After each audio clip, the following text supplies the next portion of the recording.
দিন আমাৰ দাবী মানিবই লাগিব আমাক সমমজুৰি প্ৰদান কৰক সমমজুৰি প্ৰদান কৰক জীয়াই থাকিবলৈ দিয়ক আমাৰ দাবী মানিবই লাগিব আমাৰ দাবী ন্যায্য দাবী আমাৰ দাবী মানিবই লাগিব আজি আমাৰ প্ৰতিবাদ কৰিছোঁ আমাৰ নিজৰ যি আমাৰ সমমজুৰি আমাৰ সদৌ অসম অস্থায়ী স্বাস্থ্য কেন্দ্ৰৰ যি কৰ্মচাৰী আছে আজি আমি সেই কৰ্মচাৰীসকলে আজি আমি চৰকাৰৰ আগত অনুৰোধ জনাইছোঁ তেখেতলোকে চৰকাৰী কৰ্মচাৰীসকলে যিটো মৰ্যাদা পায় সমমজুৰি পায় আমাৰ সমমজুৰি প্ৰদান কৰক আৰু আমাৰ যি প্ৰাপ্য আমাক প্ৰদান কৰক আৰু আমাৰ যি আমাৰ ফচলত যিসকলে ধৰ্ণা কাৰ্যসূচী পালন কৰি আছে তেখেতলোকক মুখ্যমন্ত্ৰী ডাঙৰীয়াই দেখা দিয়ক আৰু আমাৰ মনৰ কথাখিনি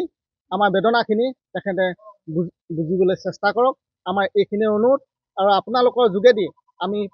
অসমৰ মুখ্যমন্ত্ৰী ডাঙৰীয়াক উত্তৰভাৱে অনুৰোধ জনাইছোঁ তেখেতে আমাৰ মনৰ ভাৱখিনি বুজিবলৈ চেষ্টা কৰক আৰু আমাৰ মনৰ ভাৱখিনি বুজি আমাক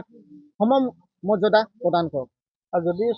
আমি অনাগত দিনত ইয়াতকৈ জংকী আন্দোলন আমি গঢ়ি তুলিম আৰু লগতে আপোনালোকৰ সংবাদ মাধ্যমৰ যোগেদি আমি অসম চৰকাৰক জনাব বিচাৰিছোঁ যদিহে আপোনালোকে আমাক প্ৰাপ্য আদায় নিদিয়ে নহ'লে আমাক গুলিয়াই মাৰক নহ'লে আমাৰ সমমজুৰি প্ৰদান কৰক নহ'লে আমি আত্মহত্যা দিবলৈ প্ৰস্তুত আছোঁ আৰু অনাগত দিনত আমি আত্মহত্যা দিম গতিকে আপোনালোকে আমাৰ মনৰ বেদনাখিনি বুজক হয় স্বাস্থ্যমন্ত্ৰীক মই এইটোৱে অনুৰোধ জনাইছোঁ এজন শ্ৰমিকে যিটো মজুৰি পায় সেই মজুৰিটো আমাক প্ৰদান কৰক আৰু আমাৰ পৰিয়াল চলিবলৈ অসুবিধা হৈছে কাৰণ চাওক আজিৰ দিনত বজাৰত যি জুইছে দাম 1 লিটাৰ মিঠাতেলৰ দাম হৈছে 200-250 টকা বাকী চাউল তেল দাইল হেৰি আছেই এইবিলাক